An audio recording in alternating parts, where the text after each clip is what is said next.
मैं भी परमेश्वर को धन्यवाद देता हूँ। ये वचन मेरा बहुत फेवरेट है। और ये अभी से ही नहीं, कॉलेज के टाइम से ही मैं इस पे मनन करते आया हूँ।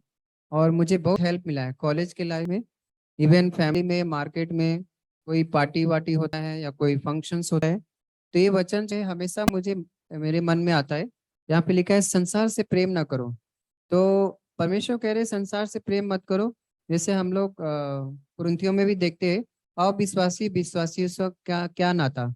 एक समय था, मैं जब एक परिवार में रहता था, जब मेरा नया जन्म हुआ था, तो कोई भाई के द्वारा मुझे परमेश्वर ने प्रोत्साहन दिया कि तुम उसमें से निकल जाओ, क्योंकि अविश्वासी और विश्वासी से क्या नाता। तभी मैं वहां से निकल पाया और प्रभु ने वचन से निकाला, क्योंकि वहां पे बहुत सारे संसारिक चीज थे जो मेरे जीवन को, आत्मिक जीवन को भी खराब कर देगा। और मैं परमेश्वर के लिए सिर्फ कॉम्प्रोमाइज, समझौते के तौर पर ही सिर्फ जी पाऊंगा। तो मुझे डिसीजन लेना ही था। अगर मैं नहीं डिसीजन लेता, तो निर्णय नहीं लेता, तो शायद मैं एक समझौता वाला जीवन जी के मसीह जीवन बिताता। लेकिन ये वचन प्रोत्साहन कर रहा है कि तुम ना तो संसार से प्रेम मत करो। अगर कोई भी चीज, ब्रदर भी हर समय बताते हैं, even Jack brother, George brother, सही ब्रदर मोस्टली बताते हैं, जो आइडल है, आइडल वो हमारे हृदय में अगर किसी से चीज से ज्यादा प्रेम रखेंगे तो मूर्ति बन जाएगा। चाहे कोई भी हो सकता है, मेरा एजुकेशन हो, पढ़ाई हो, काम हो, या किसी चीज को मैं ज्यादा महत्व दे रहा हूँ, तो क्या हो जाएगा, एक दिन वो मेरा आइडल बन जाएगा। तो मैं, इसका मतलब वो संसार से मैं प्रेम कर रहा हूँ।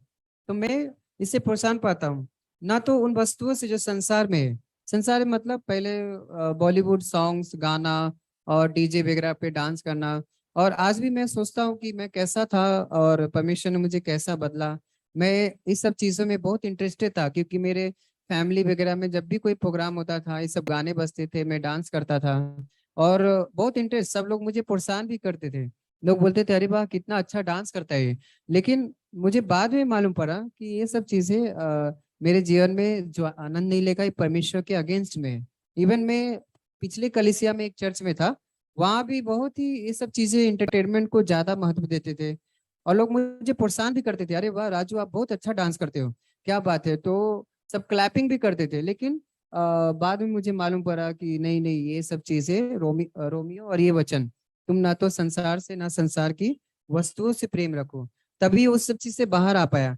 कॉलेज लाइफ में भी मेरा ऐसा ही हुआ, बहुत सारे कॉलेज में प्रोग्राम्स होते थे, लेकिन मैं भागता था, छिप जाता था कहीं ना कहीं, कि ये सब प्रोग्राम से मैं बचूं, क्योंकि ये मुझे प्रोग्राम मुझे परमेश्वर से दूर कर देगा। फिर मैं आत्मा में समझौता करके एक ही जगह पे, एक ही क्लास में पढ़ा रहूंगा, उस क्लास में ही रहूंगा, आगे नहीं जा पाऊंगा। तो मुझे ये सब चीजें प्रोत्साहन देता था कि नहीं नहीं, मुझे प्रभु की सुनना है, मेरे उनकी आवाज को सुनना है, वो इच्छा जो है वही करना है। पिता का प्रेम नहीं है, नहीं तो मैं परमेश्वर से प्रेम नहीं करता हूँ। क्योंकि इस वह संसार में शरीर की अभिलाषा, शरीर की अभिलाषा से भी मैं बहुत फेस किया हूँ। इवन मसीह जीवन में आने के बाद भी कई बार मैं बहुत सारे बुरे टेम्पटेशंस में, बहुत सारे सीक्रेट सिंस में मैं गिरा हूँ। लेकिन परमेश्वर ने मुझे उठाया, बोला कि देखो, अगर तुम मेरे वचन का पालन नहीं करोगे, तो तुम संसार के बहाव में बह जाओगे। और एक दिन तुम, जैसे प्रभु ने बोला ना कि क्या बोले, हाँ प्रभु ने बताया था कि इस सूखी झाड़ी को जो है भूसा के जैसा उसको बटोर लो और इसको जला दो। तो इसका मतलब परमेश्वर कह रहे हैं, जो जो पेड़ अच्छा फल नहीं लाएगा वो काट दिया जाएगा और एक दिन आग में झोंक दिया जाएगा। तो वो सब मीनिंग नहीं समझता था, लेकिन एक दूसरे के रेफरेंस से मुझे मालूम पड़ा कि परमेश्वर ये सब चीजों के ही बारे में बात करे। तो इस सब चीज से मुझे प्रोत्साहन मिला, और प्रभु ने भी प्रोत्साहन दिया कि मैं जो, अगर मैं संसार के लिए जीऊंगा, तो एक दिन संसार नष्ट हो जाएंगे। क्योंकि आपने, हम सब जानते हैं, 2 पीटर चैप्टर 3 में भी लिखा है कि ये सब आग के समान तप्त से सब पिघल जाएंगे। इसके लिए पीटर भी प्रोत्साहन देता है कि पौल ने जो भी बात बताई है तुम्हें, प्रेरितों ने, भविष्यवक्ता ने बताया, उसे स्मरण रखना। तो इस सब बातों को मुझे स्मरण रख के हर दिन प्रभु के लिए ही जीना है, संसार से नहीं जीना है। इसलिए यीशु ने कहा भी, यदि तुम मुझसे प्रेम करते हो तो मेरी आज्ञाओं को मानोगे। तो परमेश्वर आप सबको आशीष करे भाई बहन, प्रभु की स्तुति हो, आमीन।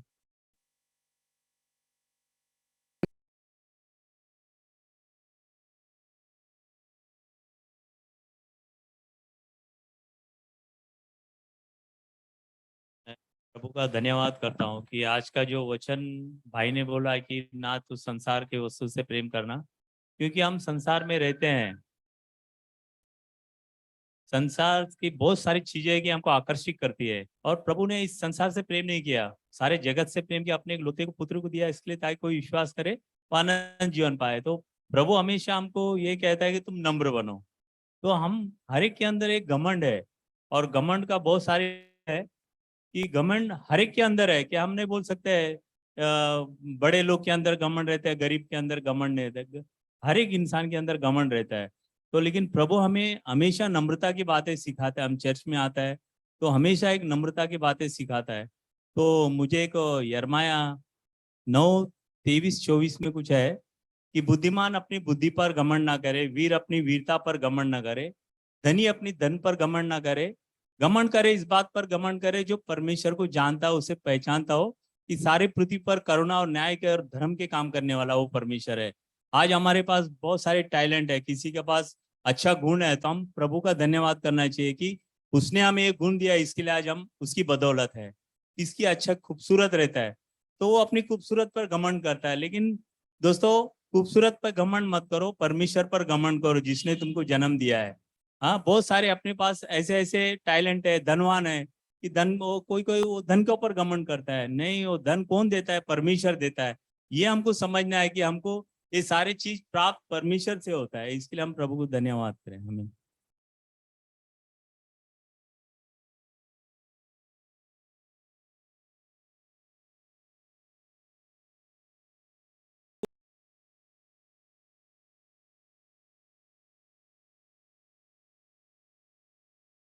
ईश्वर को हम धन्यवाद करता हूँ कि ये सुंदर समय दिया हमको, हम सभी भाई बहन को यहाँ आने के लिए, और यहाँ सौभाग्य दिया हम सभी को यहाँ परमेश्वर का वचन सुनने के लिए। और ब्रदर जी सबको सुनाए परमेश्वर का वचन। धन्यवाद करता हूँ प्रभु को और ब्रदर जी को भी। कल मैं न्यू मुंबई गया था, तो वहाँ से मैं ट्रेन में आ रहा था, तो ऐसा लग रहा था कि मैं यूट्यूब चालू करूँ कि फेसबुक चालू करूँ। लेकिन मैं अपने मन में फिर परमेश्वर आवाज डाले कि नहीं, मोबाइल में तुम परमेश्वर का वचन को निकालो और पढ़ो। फिर मैंने वो सबको हटा दिया, बाजू में कर दिया वो सब। फिर परमेश्वर का वचन में पढ़ते पढ़ते और अपना रे रोड तक आया, तब तक फोन आया बॉस के, तो फिर वहां से रिसीव किया। तो यहाँ एक वचन से बात कर रहे थे परमेश्वर, मत्ती 18:4-5। मत्ती 18:4-5। तो कोई अपने आप को इस बालक के समान छोटा करेगा, वह स्वर्ग के राज्य में बड़ा होगा। 5वां, और जो कोई मेरे नाम से एक ऐसे बालक को ग्रहण करता है, वह मुझे ग्रहण करता है। ये वचन से बहुत प्रोत्साहन मिला था। यहाँ लिखा है कि परमेश्वर अपने आप को नम्रता करने के लिए बोल रहे हैं, छोटा। हम हमारे जीवन में बहुत घमंड था पहला। ऐसा भी अगर कुछ हमारे जीवन में थोड़ा सा पैसा या थोड़ा सा धन या थोड़ा सा जमीन आता था, तो ऐसा लगता था कि हमने वहां जमीन ले लिया है, हमारे पास इतना पैसा आ गया है, हमारा पिताजी इतना सब प्रॉपर्टी रख दिया था, हमको क्या कमी है। लेकिन ये सब घमंडी था, शैतानी की ओर से ये सब था। तो हमें परमेश्वर सिखाते हैं यहाँ की एकदम नम्रता से, अगर परमेश्वर के पास आप आ रहे हैं तो नम्र और दीन से, तभी आप हमको और आपको स्वर्ग के राज्य में परमेश्वर प्रवेश करेंगे। प्रभु की स्तुति हो, आमीन।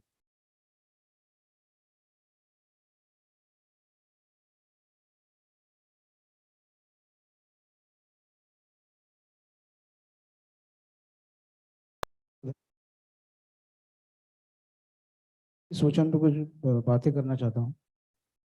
मैं जब बाइबल पढ़ता था तो बाइबल को ऐसा पढ़ता था कि बाइबल भी पढ़ता था, लेकिन और संसार में भी वो चीज करता था मैं। मतलब एकदम निर्भर से नहीं चलता था, मतलब वचन के हिसाब से नहीं चलता था।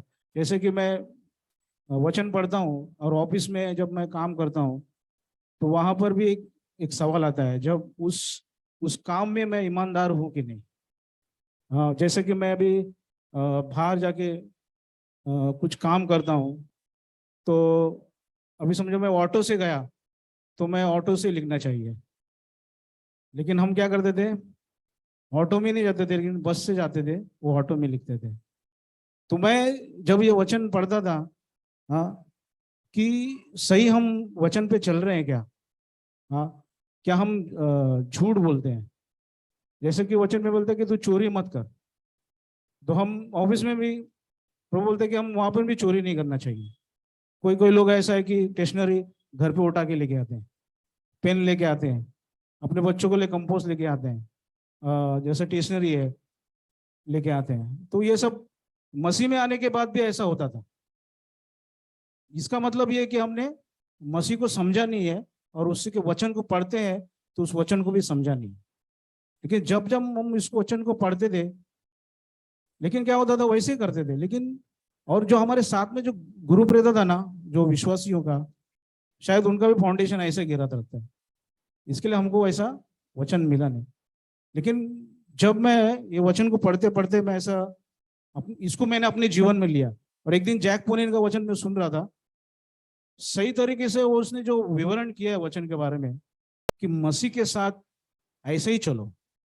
प्रभु बोलता है कि अगर ईमानदार है तो ईमानदारी रहो, चाहे तुम्हारे कामों में हो, चाहे किधर भी हो।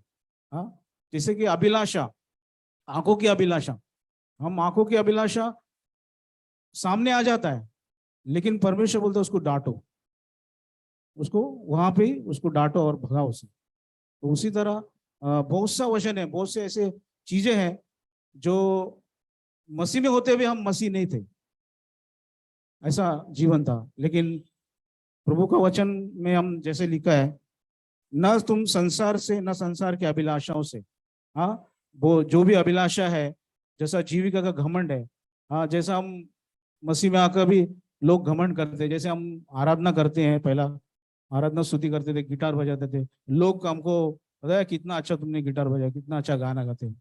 तो उस टाइम क्या होता है, लोग अपने आप में घमंड करते हैं। वो घमंड आ जाता है, कैसा है, शैतान उसके अंदर घमंड लेके आता है। अगर उस समय हम परमेश्वर के जो कुछ है परमेश्वर का है और परमेश्वर की महिमा है, हम ऐसे कहते हैं तो हम प्रभु की वहां महिमा करते हैं। क्योंकि वैसे मैंने देखा है विश्वास में, बहुत से लोग, मैं जो उसके लोगों के संपर्क में हूँ, एक व्यक्ति बोलता है मैं गाना गाता हूँ, लेकिन मेरा गाना जो है ना बाइबल के हिसाब से, बाइबल के वचन पर आधारित है, इसके लिए मेरा गाना अच्छा है। मैंने बोला, मेरे मन में आया ये घमंड कर रहे हैं। मतलब मेरा गाना है, मैं वचन के हिसाब से बनाता हूँ और मेरा गाना अच्छा है। वो उधर भी एक घमंड आया, उधर भी एक घमंड आया। ऐसा है, परमेश्वर बहुत सी चीज सिखाते रहेगा। जैसा मैं वचन पढ़ता हूँ और जैक पुनीन का वचन सुनता था, कि बोलता है कि ये जो रियल लाइफ है ना, वचन में चलना, ये सही है। बोलता है वचन के मुताबिक अपने जीवन को, अपने आप को बनाओ। ऐसा भी हम है, संसार में है, और संसार की चीजों से हमें दूर भागना है और परफेक्टली, मतलब एकदम सही रीति से प्रभु में चलना है। आमीन।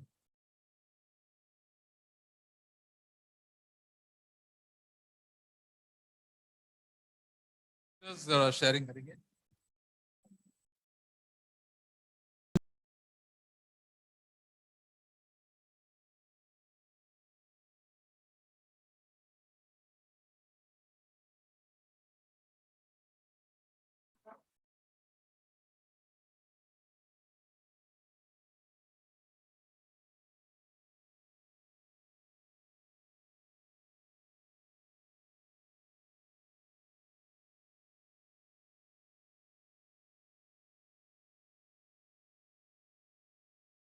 परमेश्वर का मैं धन्यवाद करती हूँ और परमेश्वर के भवन में आनंद की भरपूरी है।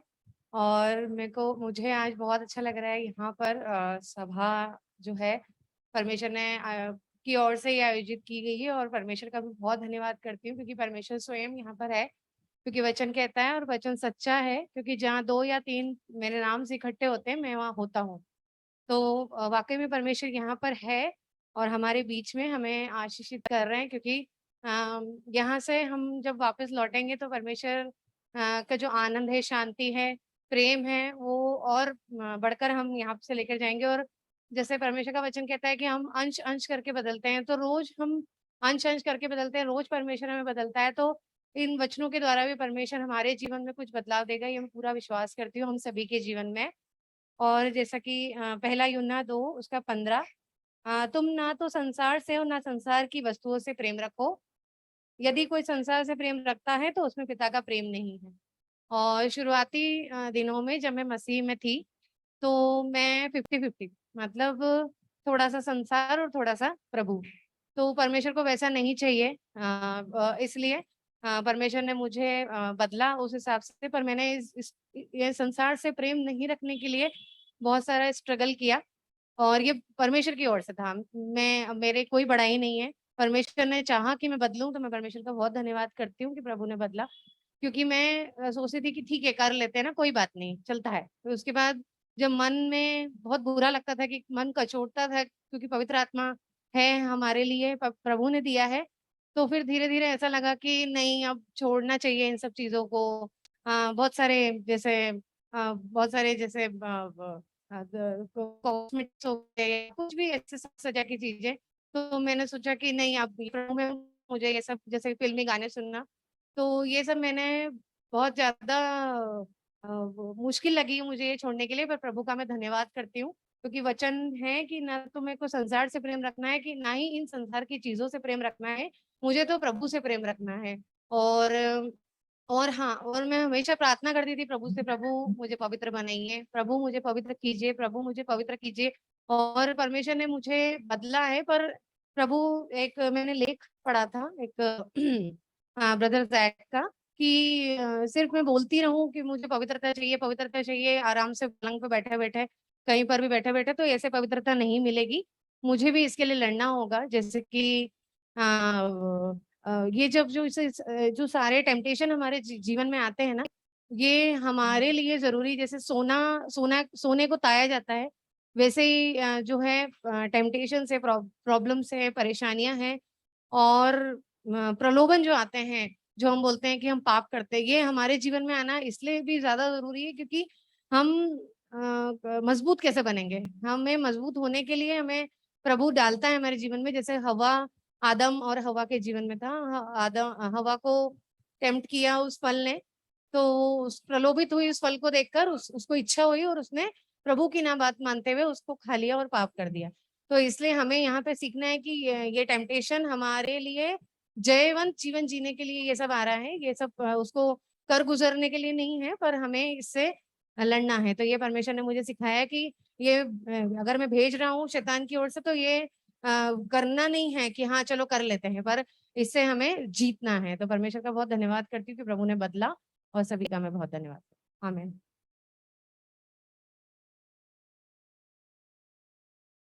परमेश्वर का धन्यवाद करती हूँ मैं। 15 वचन में लिखा है ऐसा, तुम ना तो संसार की वस्तुओं से प्रेम रखो और ना ही संसार से प्रेम रखो, क्योंकि अगर तुम प्रेम रखते हो तो तुम्हारे अंदर पिता का प्रेम नहीं है।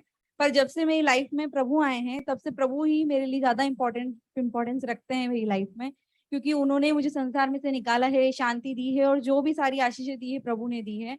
और इसीलिए मुझे संसार की चीजों से प्रेम नहीं रखना है। और जैसे ब्रदर ने अभी मुझे मतलब सभी को बताया कि अगर हमारी लाइफ में डिजायर है और प्रभु की इच्छा, प्रभु की आज्ञाओं पे चलने की इच्छा है, तो पवित्र आत्मा हमें स्टेप बाय स्टेप करके बदलेंगे, और मेरी लाइफ में भी ऐसा होगा, क्योंकि मैं ये इस बात पे विश्वास करती हूँ। प्रभु का वचन कहता है, जो विश्वास कर सकता है उसके लिए सब कुछ हो सकता है। आमीन। Thank you.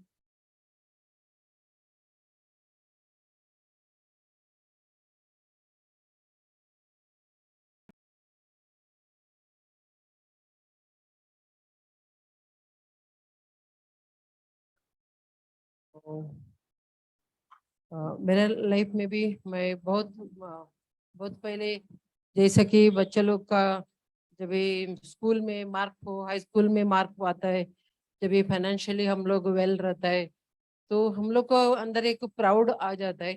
हम लोग समझते हैं कि हमारे अंदर प्राउड नहीं है, फिर भी हम लोग ऐसा एकदम इंडिपेंडेंट रहता है, यानी किसी से हम डिपेंड नहीं है। मगर हमें ये नहीं मालूम है हम गॉड से डिपेंड है। हमारा जो सब जो भी है वो गॉड का है। तो कभी कभी, कभी नहीं, ऑलवेज हमारा अंदर जो प्राउड है वो हमको मालूम नहीं पड़ता है। ब्रदर जैक का एक मैसेज में मैंने सुना था, प्राउड ऐसा रहता है कि वो ऑनियन जैसे, उसका कितना भी लीव्स निकालो और अंदर एक एक लेयर उसका आता रहता है। जैसा हम लोग समझते हैं, हाँ अभी नहीं, मेरा प्राउड नहीं है अभी।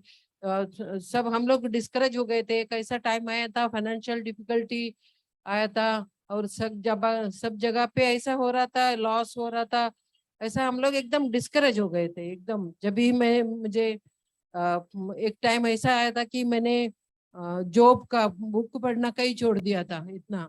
मगर बहुत पहले पढ़ा था मैं, मगर मेरे को जॉब का बुक पढ़ने के लिए मुझे हिम्मत नहीं होता था, क्योंकि वो जो आदमी है जॉब, उसका वो इतना परफेक्ट आदमी था, राइटेस्ट था, उसका ऊपर गॉड का ट्रायल आया था। कभी भी उसको मालूम नहीं पड़ा वो उसके अंदर क्या है, तो भी वो उसने गॉड को कभी डिनाई नहीं किया। उसको कितना क्रिटिसाइज मिला, बहुत सारा उनका जो इवन बिलीवर फ्रेंड्स भी उसको इंसल्ट किया, वो सब है, मगर एक ही चीज था उसके अंदर, वो प्राउड था। वो क्या प्राउड था, वो एक राइटस पर्सन है करके, इतना में भी गॉड ने उसको इतना टेस्ट किया। तो हम लोग तो जॉब का बराबर कुछ भी नहीं है, वो तो एकदम राइटस पर्सन है। हमारा अंदर बहुत सारा कमियां हैं, बहुत सारा हम लोग सांसारिक मतलब इस दुनिया का भी चीजों में हम लोग इंक्लूड है। ऐसा कोई भी लोगों को प्लीज करना चाहते हैं, कभी कभी फैमिली मेंबर्स को प्लीज करने के लिए देखते हैं, ऐसा में कभी कभी हम लोग फेल हो जाते हैं क्रिश्चियन लाइफ में। तो कितना भी हम लोग करें, हमारा कहीं ना कहीं हम लोग वीक रहता है।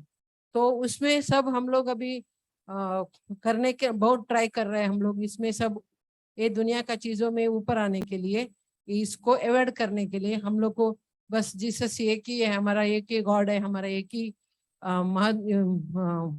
एक ही हमारा ये है गोल है। हम लोग जो है गॉड का है, गॉड के लिए जीना है, हमें गॉड ही ये लाइफ दिया है, हमें हमारा जो भी है हम गॉड का है। इतना हमें अभी ये करके आगे बढ़ने के। जीसस नेम आई प्रे, आमीन।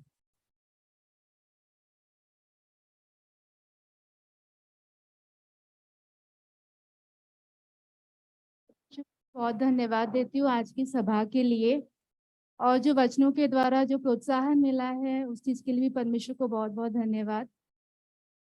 वचन जो पहला यूहन्ना दूसरा उसका 15 से लेके 17 वाक्य जो है, जैसे कि जीविका का घमंड, आंखों की अभिलाषा, शरीर की अभिलाषा, अगर मैं बोलूं कि ये सारी बात मेरे अंदर नहीं है, तो वचन कहता है कि मैं अपने आप को धोखा देती हूँ। ये सारी चीज हमारे अंदर, मेरे अंदर रहता ही है। पर ये जो आंखों की अभिलाषा मैं बोल सकती हूँ, जैसे कि हो सकता है कि मैं कपड़े वगैरह नहीं लूं ज्यादा अच्छा, गहना वगैरह नहीं पहनूं, उसके ऊपर मेरी नजर ना हो, परंतु मैंने अपने जीवन में देखा हुआ है, भले ही उस चीजों में नहीं है, पर ऐसा है ना, लेडीज जो घर में रहती है उनके घर वगैरह सजाने के, या तो फिर बर्तन वगैरह देख लीजिए, बाहर जाते हैं तो आंखों में दिख जाता है, तो वो लेने की एक लालसा, अभिलाषा वो आ जाती है। पर इन सारी बातों पर जय पाने के लिए परमेश्वर ने परमेश्वर के वचन में ये लिखा हुआ है, एक बुक के द्वारा भी मैं पढ़ रही थी, परमेश्वर के भक्त के द्वारा लिखा हुआ पुस्तक है, कि परमेश्वर के हाथों में अपने जीवन का नियंत्रण पूरी तरीके से परमेश्वर के हाथों में देना बहुत जरूरी है। जब हम अपने जीवन को नियंत्रित करने के लिए देते हैं, जैसे कि हमारी आंखों को, हमारी जुबान को, हमारे कान को, हमारे विचारों को, हमारे हर एक कार्य, हाथ पैर जो भी हम काम करते हैं, जब परमेश्वर के हाथों में हम सौंपते हैं, तो परमेश्वर हमारी सहायता करता है। भले ही हमें वो टेम्पटेशन आ जाती है देखकर, पर उसको मना करने की एक कृपा परमेश्वर के द्वारा, नहीं मुझे अभी नहीं लेना है, मेरे घर में ये सारी चीजें हैं, मुझे इसकी जरूरत नहीं है, ये चीज की जो एक मन की नहीं लेने का, नकारने का एक मन प्रभु हमें देते परमेश्वर की अनुग्रह के द्वारा। और ये ऐसा नहीं कि एक दिन में मैंने एक दिन मेरे को ऐसा लगा कि हाँ मैंने आज के दिन प्रभु के हाथों में अपने जीवन को दे दिया है, आज मेरा नियंत्रण प्रभु के द्वारा हो रहा है, फिर कल वो भूल जाऊं, ऐसा नहीं है। हमें जो है ये कंसिस्टेंटली, प्रतिदिन परसिस्टेंटली इसमें हमें लगातार बने रहना है। एक बार देकर दूसरी बार दूसरे दिन सुबह, जैसे कि हम सो जाते हैं आज के दिन, सुबह उठकर भूल जाते हैं, वैसा नहीं रहना है। प्रभु के वचनों में बना रहना है। प्रभु के साथ हमारा जो कनेक्शन है, हमारा प्लग इलेक्ट्रिसिटी के जैसा, जैसे कि प्लग लगाते हैं तो ही कोई मशीन चलती है, अगर वो प्लग निकाल दिया जाए, वो बंद किया जाए उस स्विच को, तो फिर वो नहीं चलता। हमारा जीवन भी वैसा ही है, अगर हमारा कनेक्शन पर यीशु मसीह से छूट गया तो हम नहीं रह पाएंगे। सिर्फ प्रभु की कृपा से ही हमें अनुग्रह मिलेगा कि हमारे सामने जो भी प्रलोभन आ रहा है, जीविका का घमंड बहुत है हमारे अंदर, हमारे बच्चों के द्वारा घमंड आ जाता है, या तो फिर हमारे जीवन में कुछ पैसा ज्यादा मिल जाता है तो घमंड आ जाता है, या तो फिर हमने जो चाहा भले ही वो प्रार्थना करके हमें मिला हो तो भी घमंड आ जाता है। तो इन सारी बातों से अगर जीतना है, प्रभु के सामने आगे बढ़ना है मुझे, तो प्रभु की कृपा बहुत जरूरी है। उसके लिए मुझे प्रभु के साथ जुड़े रहना, प्रभु के वचन में जुड़े रहना और प्रभु के साथ निरंतर बातें करना बहुत ही जरूरी है। परमेश्वर की स्तुति हो, आमीन।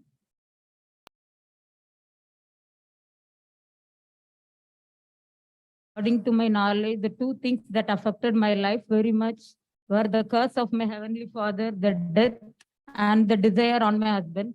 When I saw the root cause of all the evils in my life, these were the two causes. And He has freed me from everything now. He's freeing me now. The death of my brother affected my life very much. And when I saw my mother-in-law, when I saw Dr. John Thomas' family, and when I read Tosa's book, my life changed a lot. Everything that are happening in my life reminds me my childhood dream. My Heavenly Father will say, this is my beloved daughter. And the death, about death, we should not afraid of death. And I want to face my death happily. And Yorda nammai edirthu vandalum கொஞ்சமும் பயம் வேண்டாம், யோர்தான் நம்மை எதிர்த்து வந்தாலும் கொஞ்சமும் பயம் வேண்டாம். இயேசு எனும் நாமம் உண்டு, இன்றே ஜெயித்திடுவோம். இயேசு எனும் நாமம் உண்டு, இன்றே ஜெயித்திடுவோம். This song means even though Goliath comes against you, you should not fear. We have victory in the name of Jesus. And all my sorrow has gone. The glory has come, and now I am free. I just keep trusting my Lord, and He will never fail. And one day, there's no doubt in my heart that I will rise again in His likeness. And my Heavenly Father will say to me, this is my beloved daughter, in whom I am well pleased.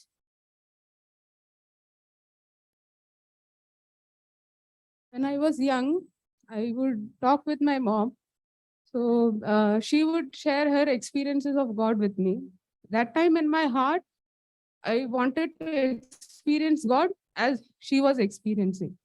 And I would compare me and my mom with Elijah and Elisha. Now, presently, my testimony is, I have tasted the Lord. He has both satisfied me and has made me want more of Him. My cup overflows. I don't know how. I don't know why. But He has made this. Now I want to experience God like the saints of the old did. I want to be a friend of God like Abraham was. I want to walk with God as Enoch walked. I want to be a woman after God's own heart like David was. I want to see God as Moses did. I want all of God, or I don't want any. I know I am bad. I'm very bad. But I also know Him. And He is good. I believe that. Because to me, He is very good. And I believe that He will take me to the promised land. Because He is good. There is one more line which A.W. has written. We please Him most not by frantically trying to make ourselves good, but by throwing ourselves into His arms with all our imperfections and believing that He understands everything and loves us still.